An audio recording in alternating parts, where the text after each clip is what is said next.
Our question here today is, what are some examples of types of forces? And we've already talked about a few already. We talked about gravitational force and normal force. The force we're going to talk about today is friction. And friction is a force that opposes motion. It prevents things from moving. We're going to talk about two different types of friction. The first one is kinetic friction. Kinetic friction is the friction when an object is moving. For example, if we have a book on a desk, and I'm going to slide that across the desk.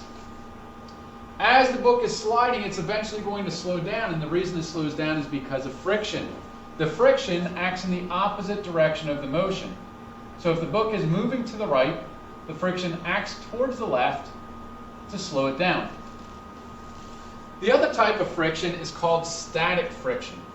Static friction is when the object is at rest. Static means stuck. It means not moving. Just like static cling. When you get your clothes out of the dryer, static cling sticks the clothes together. So in this case, it is the friction of when we are stuck on a surface.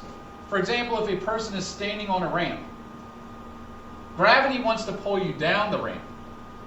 But you don't actually move down the ramp. You're stuck to the ramp because of friction.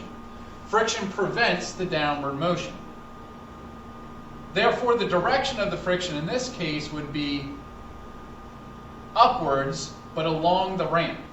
It's always in the opposite direction the object is moving, or the object wants to move.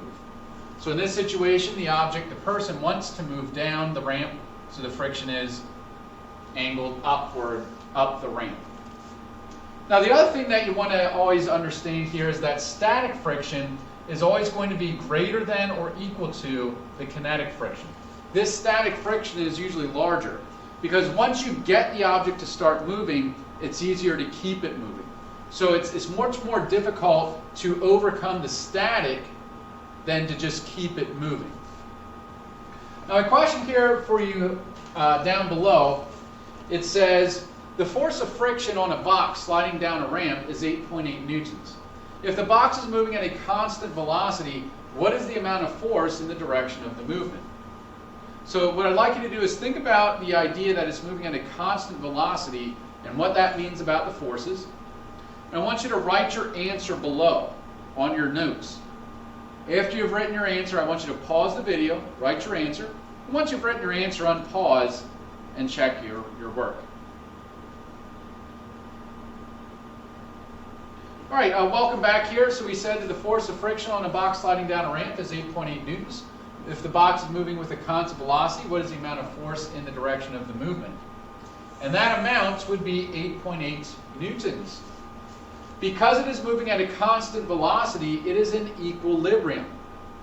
And to be in equilibrium means that the forces are equal. And what we're going to do next here is we are going to solve some friction problems using the equation written down below, the circle equation. And in the circle equation, F sub k represents the force of friction. In this case, it is the kinetic, so it is kinetic friction. That is measured in newtons. This F sub n represents the normal force. That is the force of the surface supporting the object. A lot of times the normal force is also the same as the weight. So if you see the word weight in our situations for this year, that's going to also be the same as the normal force. And then you have this funny looking symbol here. This is called a Greek letter mu, and it is the coefficient of friction. Now what that number represents is it represents how rough or smooth the surface is. The rougher the surface, the higher the number, and the smoother the surface, the lower the number. So this represents how rough or smooth the surface is. And it has no units. It's one of the few things in physics that does not have a unit associated with it. So in this problem here, we have the force of friction on a box sliding across a table is 8.8 newtons. If the coefficient of friction is 0.3, what is the normal force acting on the box? So what I'd like you to do to start is write down your values in your menu. What does the 8.8 newtons represent, and what does the 0.3 represent? So go ahead and pause the video and write that down, and unpause when you're ready. Okay, welcome back. The 8.8 newtons, it says, is the force of friction. So it says it in usually the words before. It explains what that value represents. The 0.3, it says, represents the coefficient of friction. Again, we look at the words before to help us figure out what it represents. And we want to find what is the normal force. Now, the next thing I want you to do is I want you to figure out what the working equation should be. What should we do with the friction and the coefficient in order to solve? So pause the video, write down your working equation, and unpause when you're ready. Welcome back. If we look at our circle equation, we are going to divide the friction and the coefficient of friction. The friction is in the numerator, and the coefficient of friction is in the denominator. So now we can place our numbers into that formula. We have 8.8 for the friction and 0.3 for the coefficient.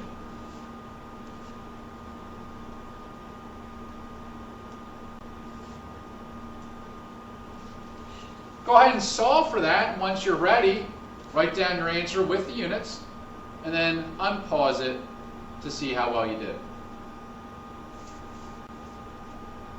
Okay, welcome back. When you solve for the normal force, that's what we're looking for, we get that it is 29.3. And again, we need units with that. And the units of all forces are newtons. The next problem we're going to go over, it says the force of friction on a box sliding across a table is 5.4 newtons. If the coefficient of friction is 0.87, what is the weight acting on the box? And again, the weight is the same as the normal force. So what I'd like you to do is pause the video, solve that problem completely through. So solve all the way to the answer, and once you're ready, unpause it and see how well you did. Welcome back. Okay, so in this problem we have the 5.4 newtons, and that represents the force of friction, it said. We have 0.87, and it says before that that is the coefficient of friction. No units on that. And we want to know what is the weight. Now, the hint was that the weight is the same as the normal force. So that's what we're looking for. To solve for that normal force, if we look at our circle equation here, we're going to divide the friction and the coefficient.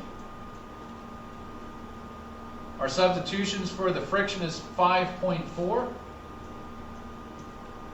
Our substitution for the coefficient is 0.87.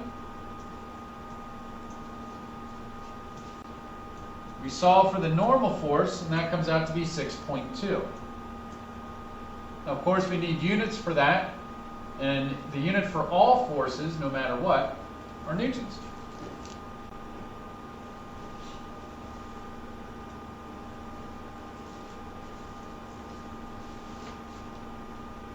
The very last type of force that we're going to talk about here today is the force of tension. And tension is a force associated with a string, rope, or cable as it pulls on an object. As for example, this tug of war here, we have the force of tension acting along the rope. So one team is pulling along that direction, and all forces are F.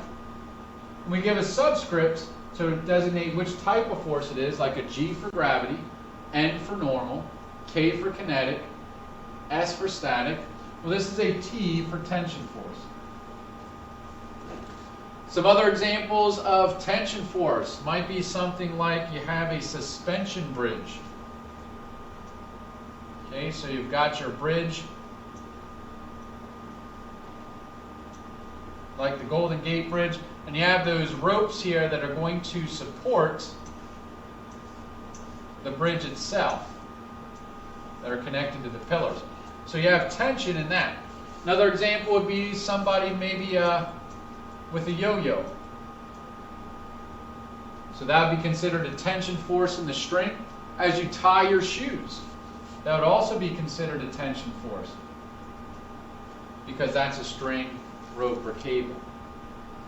As always, forces are measured in newtons, so the units for a tension force is also newtons.